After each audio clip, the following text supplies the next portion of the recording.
Hey all, Zach here.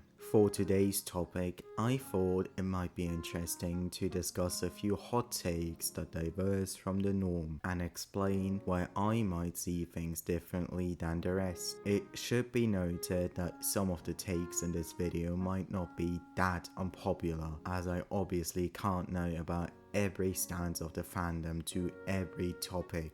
This is all just for fun, of course, and shouldn't be taken too seriously. Without any further ado, let's begin. Number 1. Nitrogen's animation is really dang good. Now, let's start this list off with a tame opinion. The Nitrogen era of Thomas is notorious for many things. The writing reaches an all-time low, the concepts become intentionally stupid, every episode follows the same structure, the characters act dumb just so that the plot can happen. While the bad completely outshines the good, there is one thing that this era somehow isn't notorious for, and that is the animation.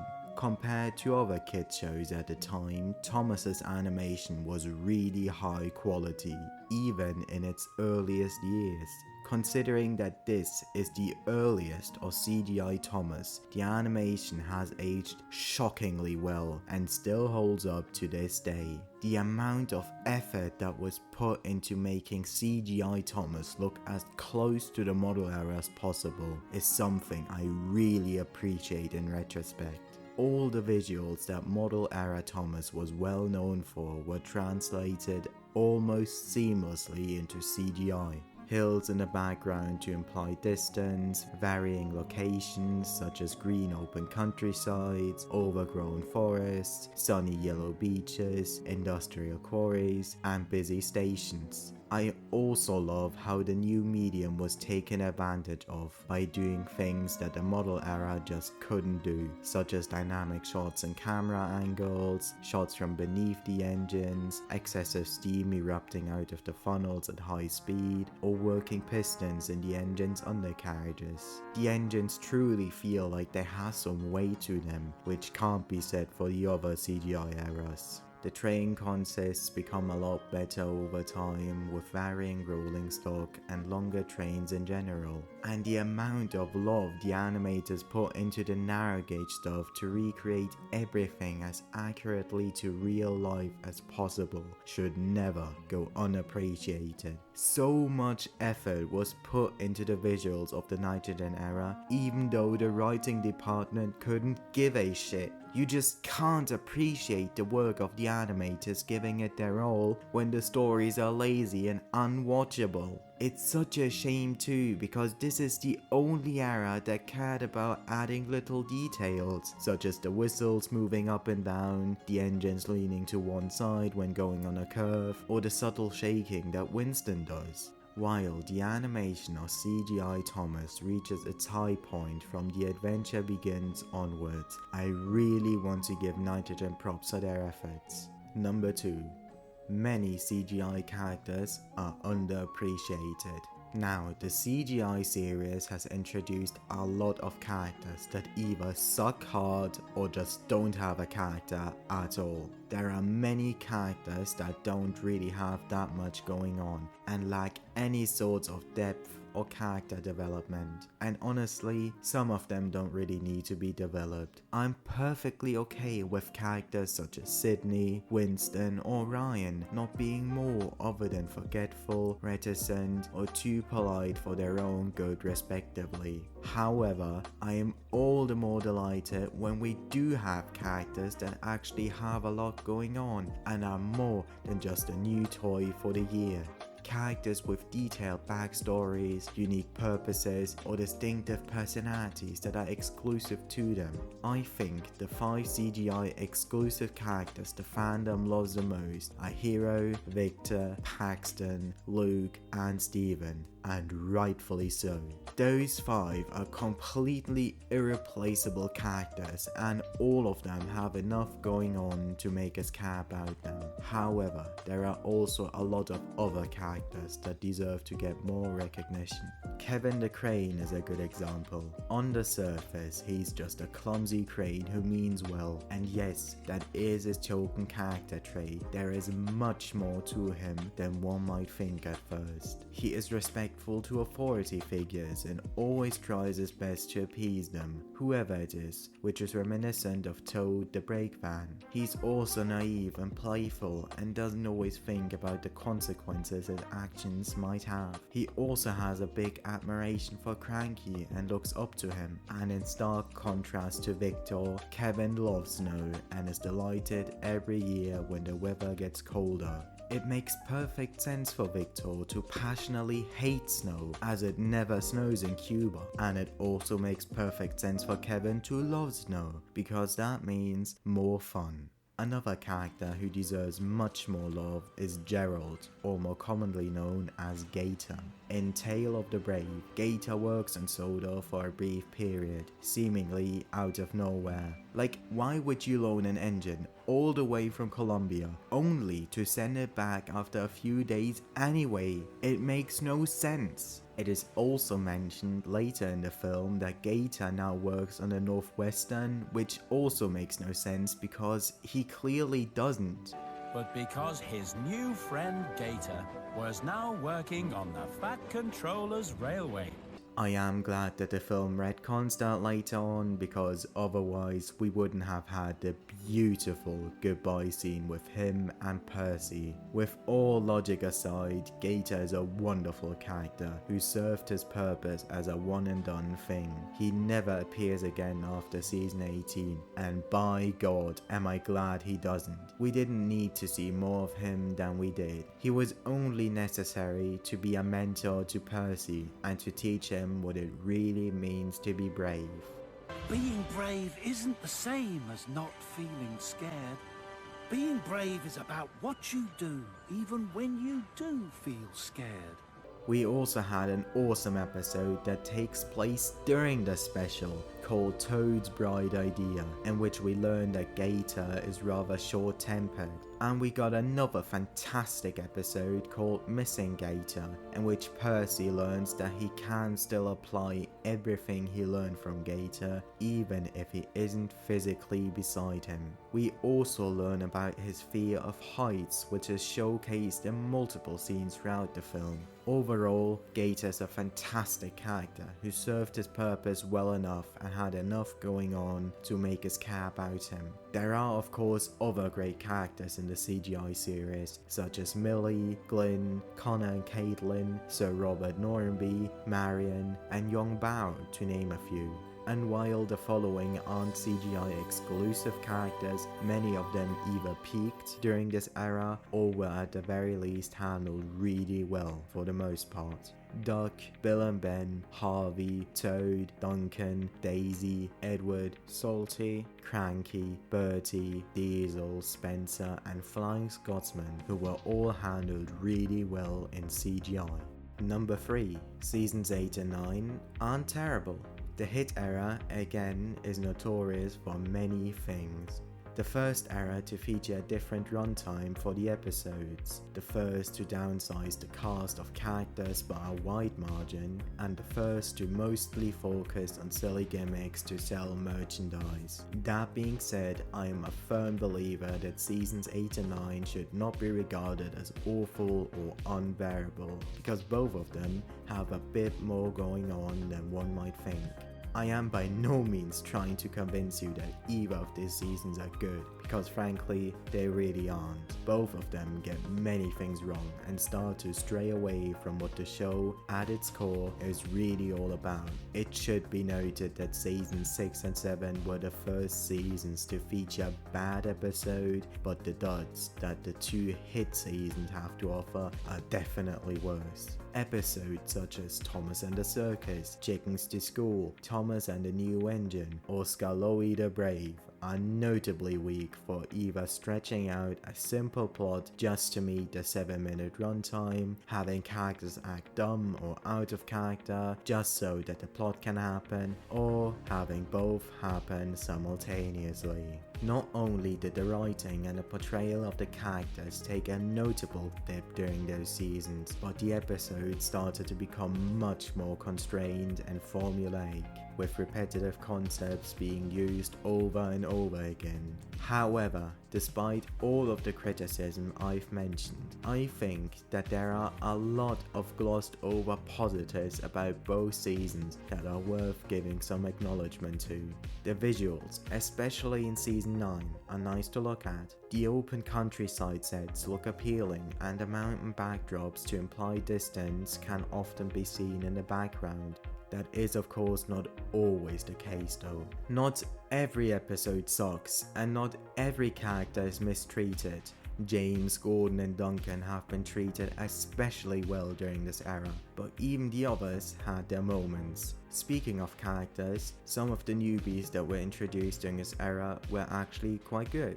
Characters such as Mighty Mac, Dennis, Madge, Whiff and Hector have so much unexplored story potential and are legitimately good characters. Such a shame that the writers couldn't do more with them, because there's plenty more to say about all of them.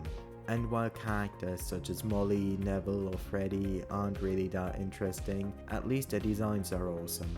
There are enough qualities to be found in both seasons that just barely push them into okay territory for me. Both still have a sense of restraint when it comes to the negatives that the later hit seasons are well known for. I can see effort and passion in both seasons, which is something I can't say for the other 3 hit seasons. Season 10 was the first season when Thomas truly began to become terrible, because frankly, I just can't really see the passion in this season. The set design, the writing quality and the characterizations take such a notable declination in that season, it's just unforgivable. Seasons 8 and 9 weren't great, but season 10 is truly the first bad season for me. While the bad episodes of season 8 and especially 9 range from boring to flat out unforgivable, I would say that I still enjoy more than half of the episodes in either season. And if more than half of the season is still enjoyable, is the entire season as a whole truly terrible? This humble fan thinks not. Number 4. I prefer Duck over Oliver.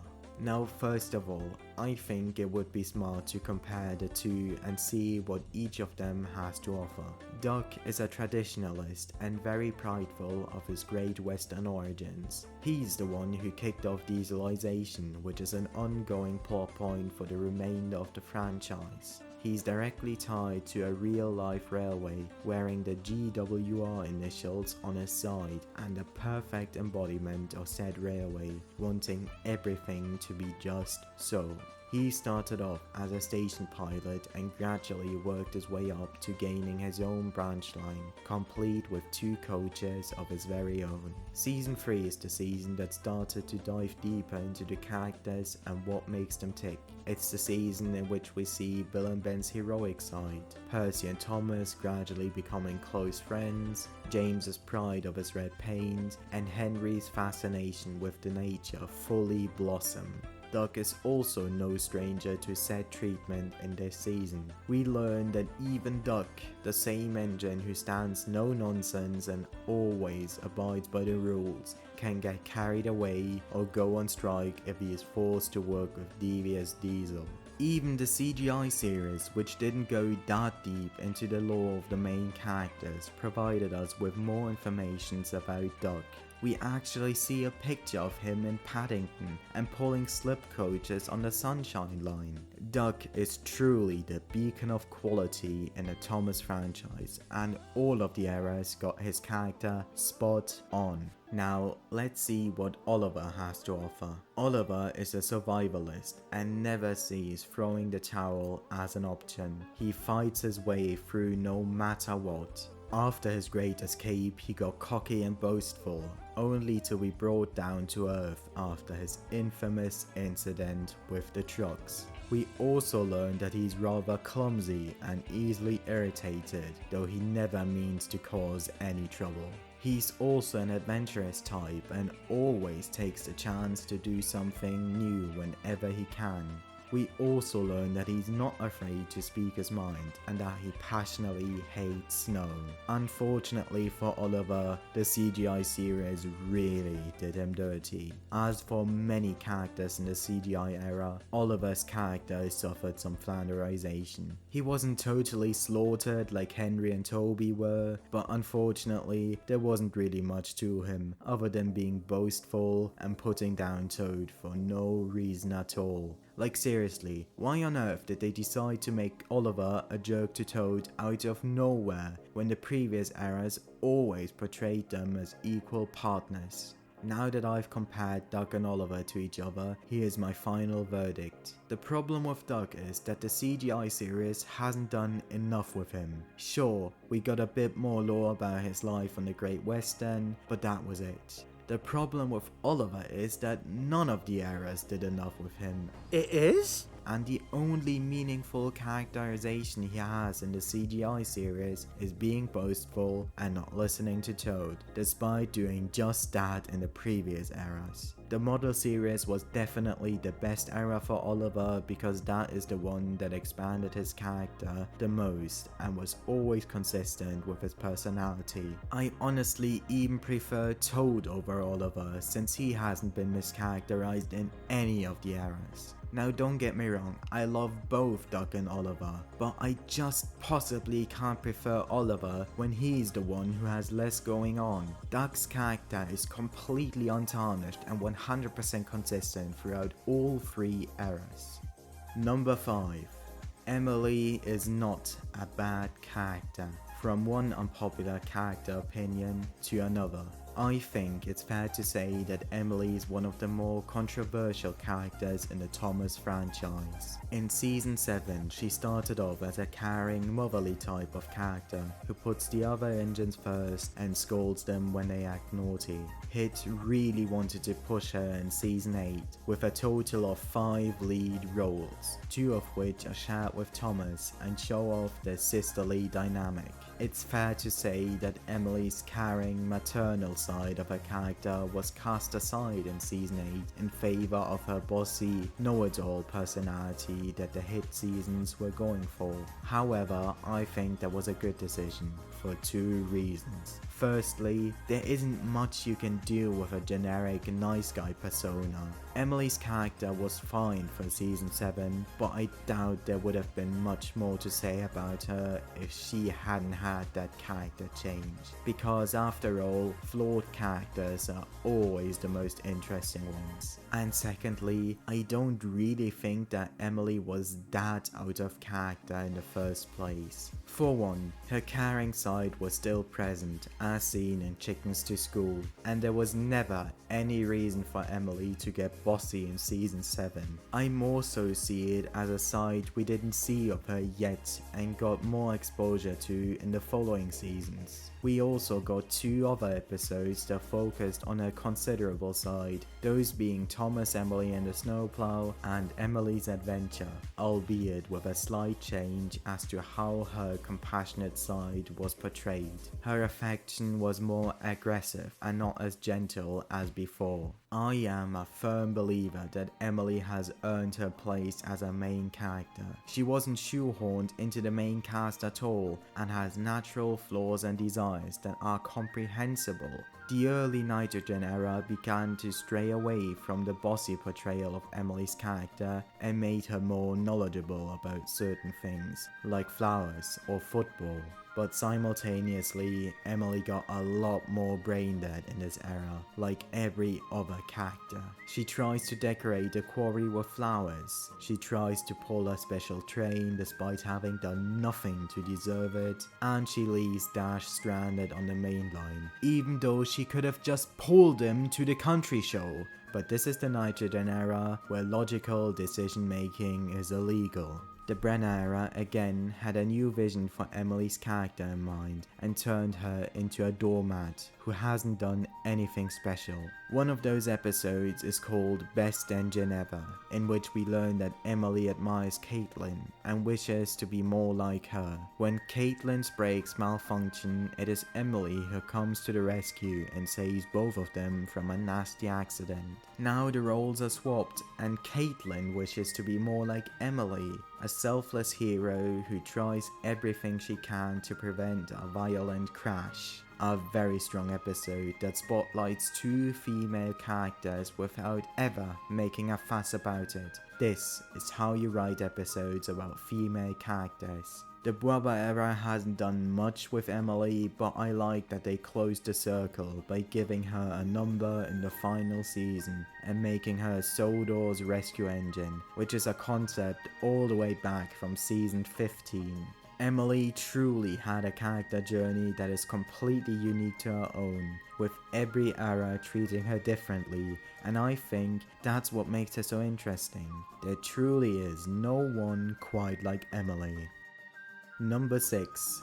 What's the Matter with Henry is not a bad episode. Season 7 was interesting with its portrayal of Percy and Thomas's friendship. 3 episodes that have them team up against another character, with this episode being one of them. Henry feels ill again and Thomas suspects that he's faking it to get out of work. When the two arrive at the coaling plant, they ask the yard manager to give Henry more trucks to pull since he is the strongest of the 3 engines. This season's totally exclusive dynamic is so interesting to me because this is Thomas and Percy that we're talking about. These two were constantly at each other's throats in season 2 and gradually warmed up to each other as the show progressed. Now they're at the stage that whenever one of them gets a naughty idea, the other one joins in and they both watch how the fire spreads. I love that. It's such a fun evolvement of the friendship and it perfectly makes sense. These two are tank engines after all. They're always gonna be cheeky and seeking out fun.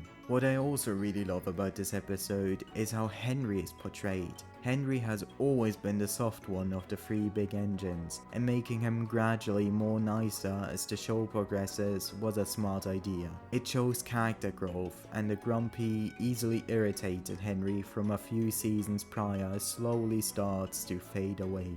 Henry became a much more capable engine since his rebuild at crew, but that doesn't mean that he's immune to illnesses. But even when Henry isn't feeling well, he still gives it his all to get the job done.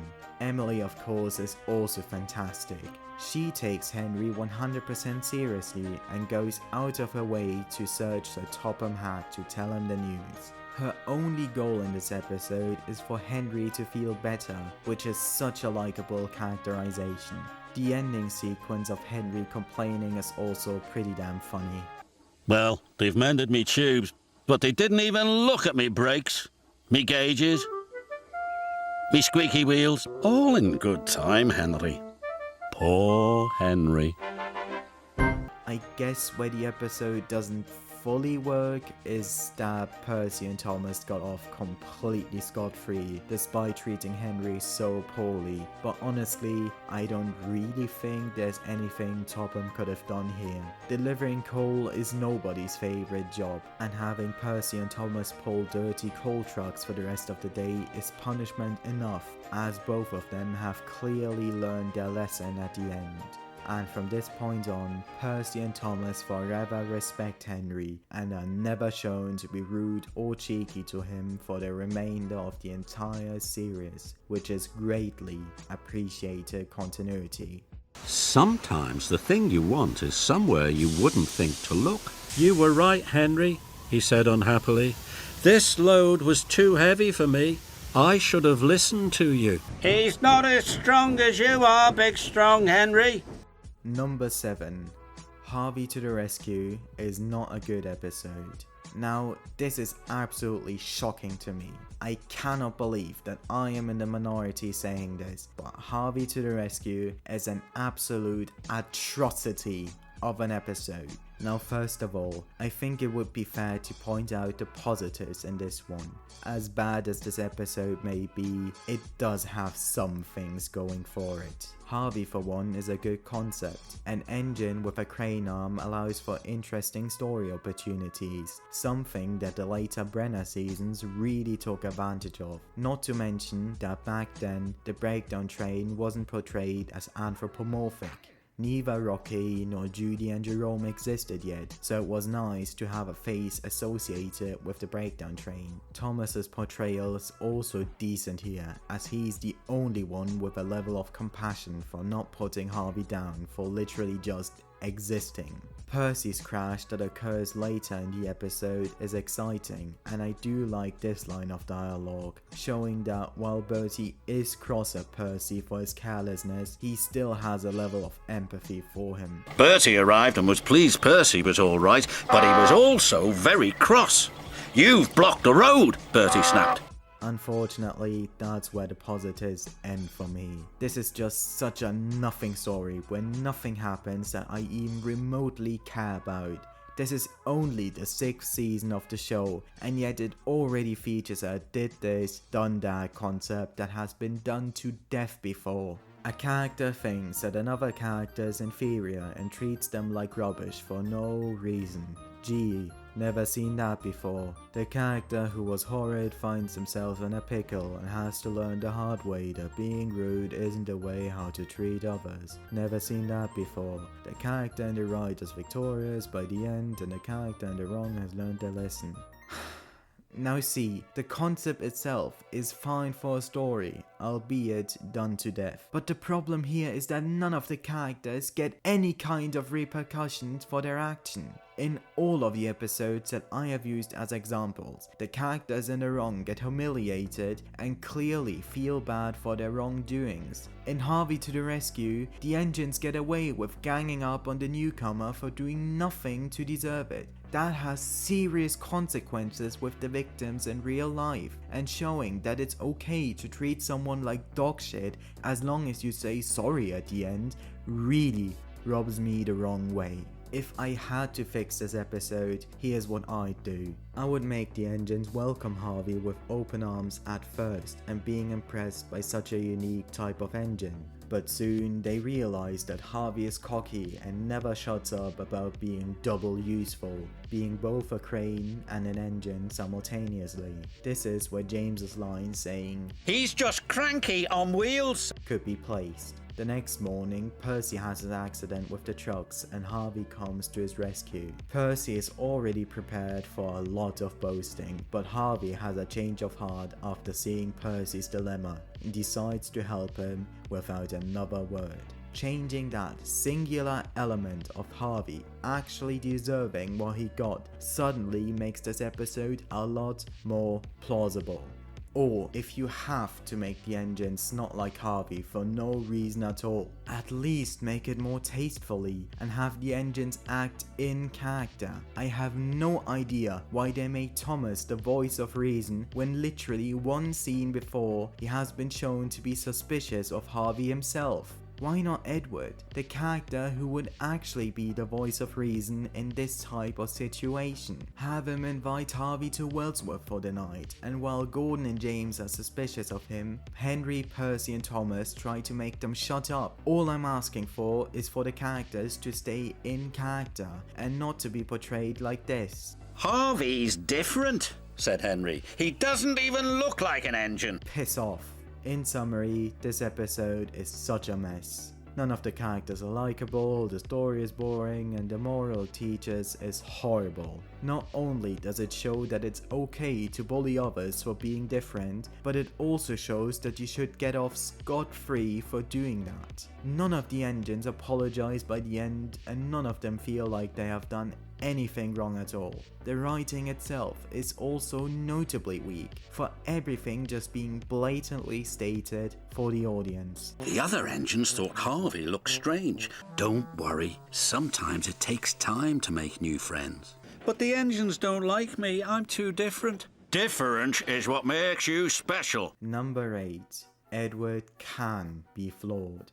Edward is a kind, funny and gentle engine who has worked on the Northwestern Railway for many years. He is an affable sort and has proven his worth plenty of times. Due to his old age and lifelong experience, Edward can be regarded as out of character if he is shown to be flawed or make mistakes. Now, I do agree that portraying him as a frail, pathetic old man... I'm sorry, Thomas, Edward wheezed miserably. I'm not a really useful engine anymore. The Fat Controller will have to send me for scrap. A dumb scaredy cat who believes in ghosts. It turns and it twists. It croaks and it creaks. The monster of random. Or a straight up bully for no reason at all. I don't need your help, sniffed Edward. Newfangled nonsense. Is 100% not how Edward is supposed to be written and is completely out of character for him. But I do think that there are ways to write for Edward that don't portray him as a perfect role model or the voice of reason all the time. On multiple occasions we see his cheeky side blossom and it works. I might have known it would be Douglas, he said. Douglas was grand, sir, said Edward. James had no steam left, but Douglas worked hard enough for 3. Pa, laughed Edward. I'm always helping Gordon up the hill. Gordon was very embarrassed. A big new fancy crane! Okay, no need to shout. That little box cab can be very cheeky sometimes. Yes, reminds me of a little tank engine who wanted to see the world. We also see his easily agitated side on multiple occasions, and again, it works really well. I can hear music, said his driver. That's not music, wheezed Edward. That's an alarm. Bother those trucks, he thought. Why can't they come quietly? Trevor and I are old friends, and you and he have a lot in common too. Och, aye, quizzed Douglas. And what'd that be? Scrap. Are you looking forward to seeing my statue? It might not be your statue. If you can find ways to make Edward act unlike his usual self, it's okay to not see him as a wise, cheerful, or determined engine. There's more to Edward, and even he ain't perfect or immune to irrational fear. Number 9. Chris Audrey's books are pretty solid. Christopher Audrey seems to have the reputation that his books are overall not on the same level of quality as Wilbert's were. And while that is true, I think that Chris's books are still enjoyable and far from being bad. While some of them lack integrity, aren't very focused, or just aren't that memorable, I'd still call him a solid writer overall. I do appreciate all of the references Chris made to Wilbert's books. I really like many of the ideas that he was going for. I do like that he was attentive to real railway practice, and while the world building isn't as strong as it was in the original books, it's still present, most notably Gordon being retired from the Express. Let's go over some of the ideas and concepts that I think were notably good. I really enjoyed Jock the New Engine. Not only are Jock and Frank fun characters, but I love how the first story takes place directly after small railway engines, and Frank being upset about not being included in the original book, which is just so meta. How can you not love that? I also really love the James and Henry dynamic that Chris played with.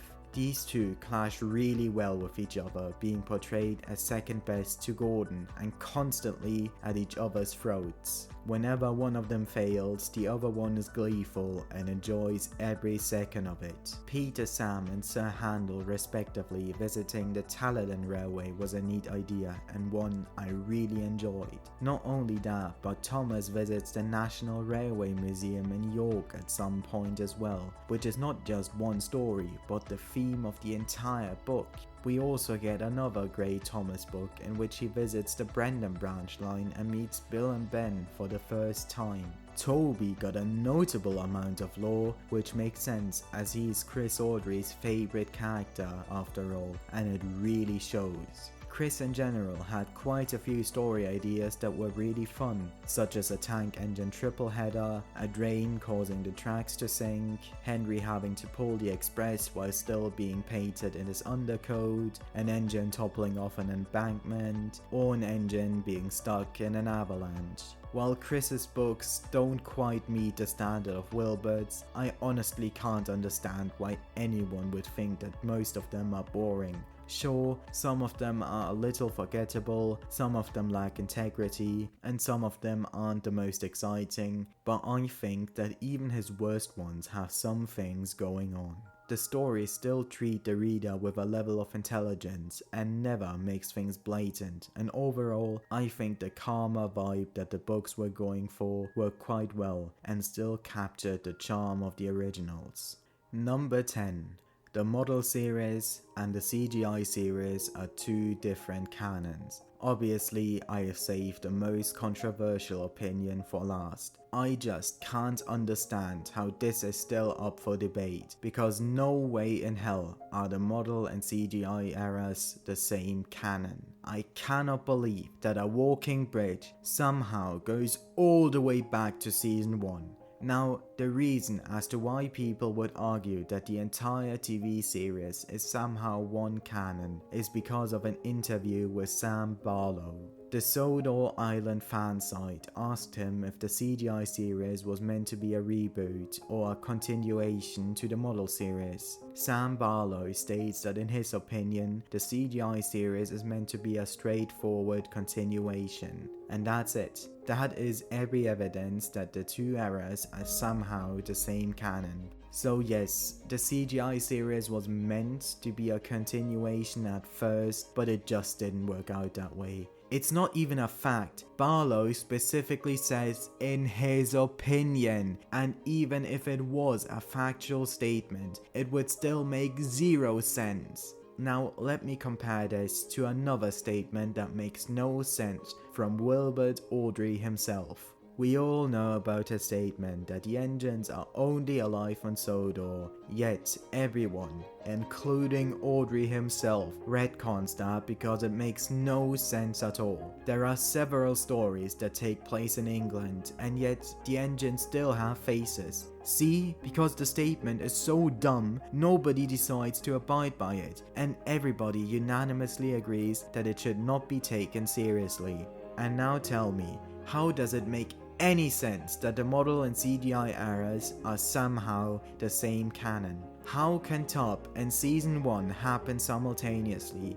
How on earth was James red in the model series but black in the CGI series? How is Henry consistently one shape in CGI? How does he never require a rebuild in CGI? And why was he specifically mentioned to be repaired and not rebuilt at Crew?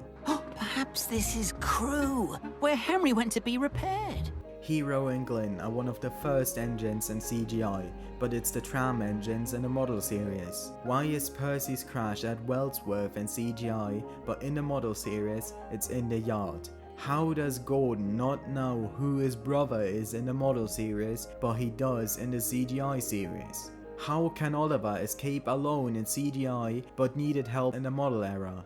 Elsbridge is the junction station in the model series, but somehow it's Knapford in CGI. How does Jack look like this in the model series, and like this in the CGI series? Toby's branch line is located at Arlesdale and is depicted as a standard gauge railway in the model series. But since the Arlesdale miniature engines actually exist in CGI, this can't be the same railway. To be fair, Toby's branch line was mentioned in CGI, but still, how can it be expansive if the miniature engines take up the area? How is Vickerstown infested with diesels and a location that the steam engines hardly visit, yet it's a regularly visited station in CGI? And even better, how does a fucking narrow gauge line reach this part of the island in the model series, but it does not in the CGI series? In the model series, the clay pits get destroyed, so Bill and Ben are shown to be relocated to Farquhar Quarry for the remainder of the model series, yet the clay pits are still shown to be operating in the CGI series. You all get the point by now, and there's no reason to dwell on it further. There are just way too many contradictions that make it impossible to have both eras take place in the same canon. And there we go, 10 of my unpopular Thomas opinions. This video took forever to make, but I'm so glad that I'm finally done with it. I actually asked you guys what video you wanted to see next via a poll, and this option won by a wide margin. If you have any unpopular opinions of your own, feel free to comment them down below. Every opinion is valid, of course, and should be respected. It would be appreciated, however, if you would add reasonable explanations as to why you see things the way you do. Thank you all so much for your patience with this video, and hopefully we'll see each other next time.